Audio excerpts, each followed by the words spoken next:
sönmüş, ay bize küsmüş. Aklımdan çıkmıyor hiç o güzel sesin. Bir görmek için seni neler vermezdim.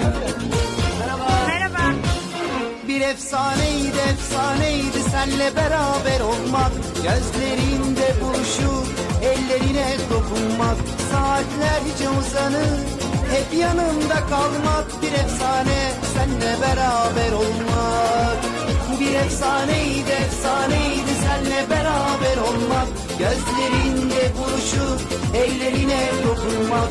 Saatlerce uzanıp hep yanında kalmak. Bir efsane senle beraber olmak.